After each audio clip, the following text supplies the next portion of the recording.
Hello, everybody. Dave Neal here, stand-up comic, host of Bachelorette Recap a Guy's Review. We've got more Becca Kufrin dating rumors. I tell you what, if she is not the top dog in the dating market, I don't know who is. There's rumors that she's with Blake Horstman. There's rumors now that she's potentially canoodling with Bachelors After the Final Rose interim host, Emmanuel Acho.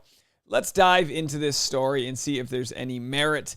And if you like what I'm doing, do me a favor and help me out by clicking that like button. Just bump your Harrison onto that like button and hit the subscribe button. I'd appreciate that so much.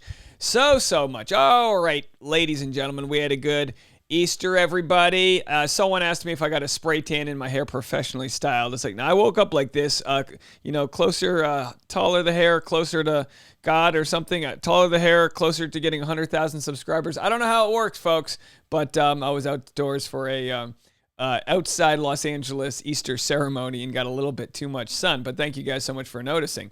Let's jump right into this story. So, DateCardPod is a very nice podcast by several very funny comedians, and you should go follow them on Instagram. They do some great research into the minutia of Bachelor Nation. And if you know me, I love minutia, especially with regards to Bachelor Nation. As a comedian, I find all of my humor from the irreverent. It is my form of jazz. You learn the notes so you can play in between them. And when we're looking in between the notes of what's going on in Bachelor Nation, it's easy to find storylines that may exist. So DateCardPod posted this, I believe, yesterday. Let's just go down and read what they have to say about the rumor, or they've literally created a rumor that could be true, that Becca Kufrin is dating Emmanuel Acho. So they said, okay, so yeah, like I said in the stories, it's not proof, LOL, but it's context clues that people send me in speculation, just like anybody speculating that she's seeing Blake Horstman based on similar context clues, comments in a FaceTime this weekend, etc. But again, and of course she's speaking about Becca Kufrin, but again, this is me doing my silly Janon baloney. Please don't take this as proof of anything. All I am saying is it's a pattern that people are noticing. Did I pronounce that right? Janon? Is it like QAnon or Janon? A source of mine who has been right before and follows little details has said they keep seeing Insta stories of them in the same place, Becca and Emmanuel, but that they get deleted before the connection is made and a screenshot can be taken. They also noticed a friend of hers following him after a trip to LA. Then there is, of course, the story photo she did keep up for 24 hours of her having brunch, and you can see a man's forearm and watch. Many have said it seems like Emmanuel's watch and arm. Next up to me is the biggest clue. So let's go to the next slide here. So this is the biggest clue that they've compiled. It's the off season, folks. We're going to look into this. We like Emmanuel. We like Becca. In a few clips, I'll show you what Emmanuel said about having been asked before to be on the show, and whether or not it was before or after Becca's season. So Becca made and then deleted this comment on Emmanuel's photo. Emmanuel posted a photo and it says, "Never forget to enjoy the play, even when you're the main character." And then Becca says, "Is your photographer for hire?" Again, one little clue means nothing, but when you start to put things together, you go, okay, Becca's commenting on his photos. We learn and remember that Emmanuel Acho has a friendship with Rachel Lindsay, who's Becca's co-host on their podcast. Of course, Rachel Lindsay's persuasion within Bachelor Nation is what helped introduce Emmanuel Acho as the host, or the interim host, of After the Final Rose ceremony, to have difficult conversations after his book, Uncomfortable Conversations with a Black Man. So he's ingrained into the Bachelor community, and as we know, when it comes to dating in the Bachelor world, it's like buying a car. You need references. You need to know somebody. It's like it's a very small community. You don't just go ask somebody out. That's crazy. You got to know somebody in the community. You got to keep it there. Which would be great to consider a host of Bachelor After the Final Rose dating a former lead. That would be a pretty nice little dynamic they have there. So he posted this. I got talked into posting this on my page, and it was that photo. And then DateCard says this, and then used this caption in his story about the photo. "That's some cute, I'm seeing someone, if you ask me, and no one did, and I'm a clown" face. But like the combination of her now deleted comment and his caption, you get a lot of this. This is the emoji or whatever of the I'm wondering. This is as far as some of the rumors that have gone on about who's dating who in Bachelor Nation, this is like Gumby. This is Stretch Armstrong of a leap we're going for right here. This is Evel Knievel jumping the Grand Canyon of a leap. It's a story that probably doesn't exist, but we look at who Becca's dated in the past, and she's obviously looking for someone who's more aligned with her certain progressive mentality and all that. What's very interesting is Becca's ex, Garrett, and people, it was so funny. The other video I made, I was like, I can't remember who Becca's other fiance was.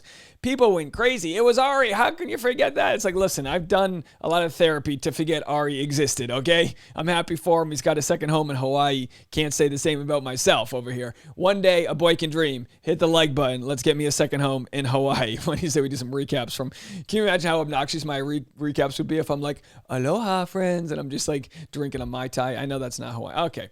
All right, folks, digressions. So Garrett, what's interesting is you can hate him all you want. Whatever. Forget about whatever you want to do.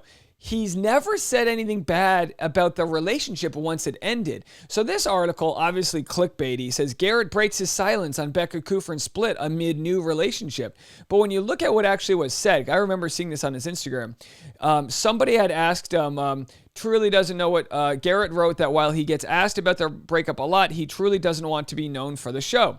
It doesn't define his character. And the show should never define anybody's character. But obviously, Garrett's going to try to go on with his life knowing he's not going to please Bachelor Nation and just kind of he's done like a clean break. But he gets asked all the time about his relationship when he does these Q&As. And all he has said is this: out of respect for her and her family, I'm going to answer this question. I'm only going to answer this question ever as it just didn't work out. And that's kind of nice. You get, because here's what happens with the celebrity, C-list stuff. You give somebody a little bit of information, they're going to twist it into what they want it to be. Even if you try to explain why it broke up, you're going to come off looking like a victim or blaming or this or that. Better off to say it just didn't work out and move on. It's good advice, and he's actually, hate him for all you want, but he's kind of showed with his own moving on, some say too soon, but with his own moving on, that he's just not going to look in the past. And I think we all need to operate that way in life. But here's what Becca has to say, because I think Becca's moving forward too. She's kind of thrown shade at Garrett in sort of a fun way on FaceTime over the weekend, where she said Blake was her favorite ex. I mean, Garrett's moved on. He's happy. He probably doesn't notice any of it. But Becca spoke about Emmanuel Acho several months, actually earlier this month, right as he was about to become a host for After the Final Rose. Let's see what she had to say and see if there's any sort of clues that she's been in the on the make with him, as it were. We have a new host filling in for Chris Harrison during the finale, and that is with Emmanuel Acho. He is an incredible human who not only is a New York Times bestseller for his book called Uncomfortable Conversations with a Black Man, he also has a series for that.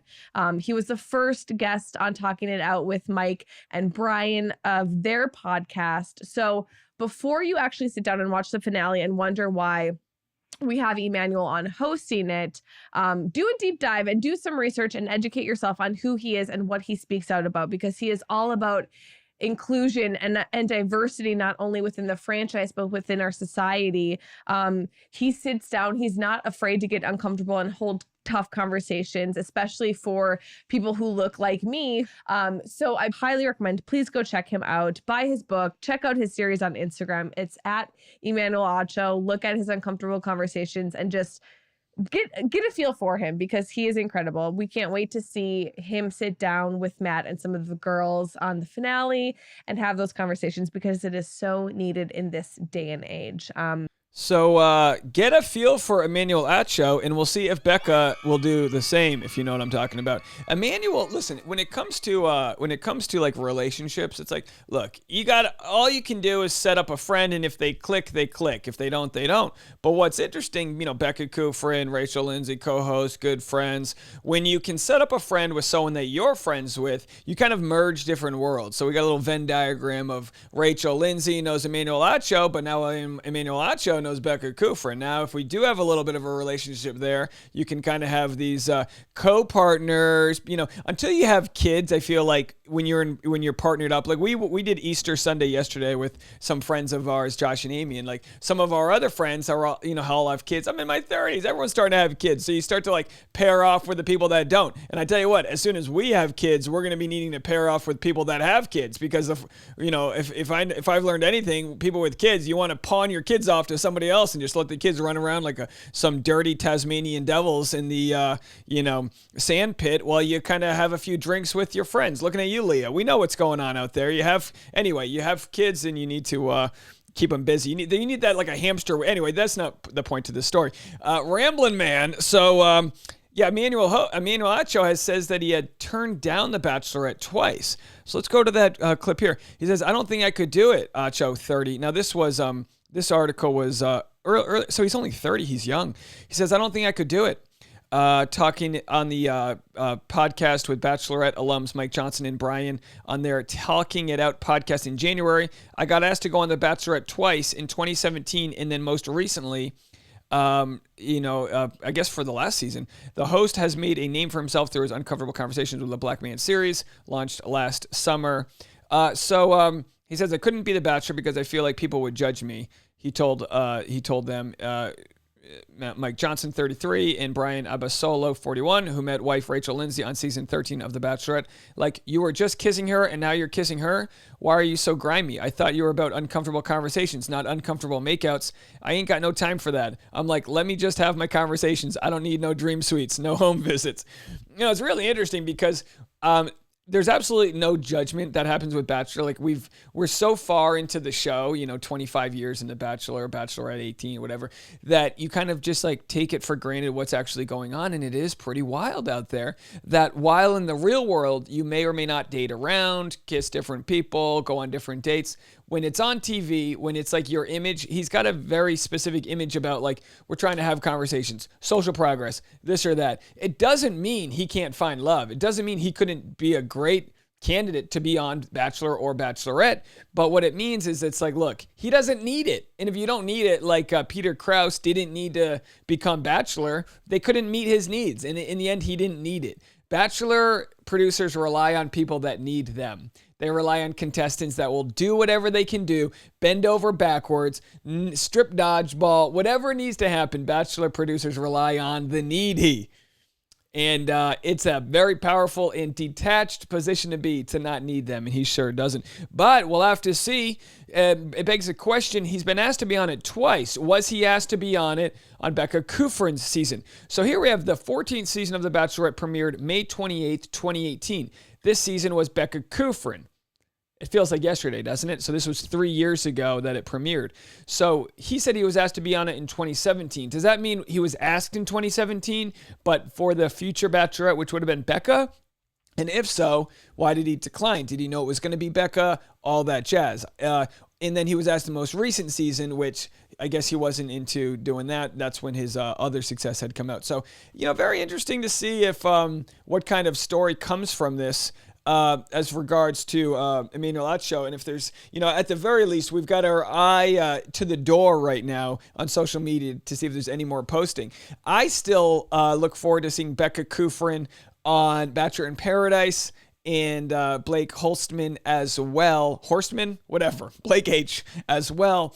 But I don't think that'll happen. Becca is probably in a out of the league of Bachelor in Paradise. I got a lot of hate from some people for saying Matt James was out of Heather's league or something. And they go, yeah, no, she's beautiful. And it's like, I was like, look, it's not necessarily about beauty. It's like these people have agents, right? So if you've been a guest star on a TV show, you're no longer going to do background work on that TV show. Once you become a certain level, you don't go backwards because the public image is bad. So you don't see many leads of The Bachelor going back to Bachelor in Paradise. I think Ben Higgins did Winter Games, and let me know if there's anyone else that's done it. It just doesn't you just don't go in reverse. Peter will, because he will. But in most cases, like, that's the trajectory to the next step, and it would be seen as going backwards.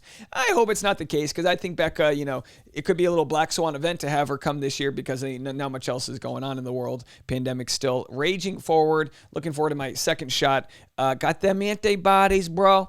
I got those antibodies just partying like I'm a Bachelorette contestant in New York. You know what I mean? Those super spreader bros over there heading out in the Big Apple.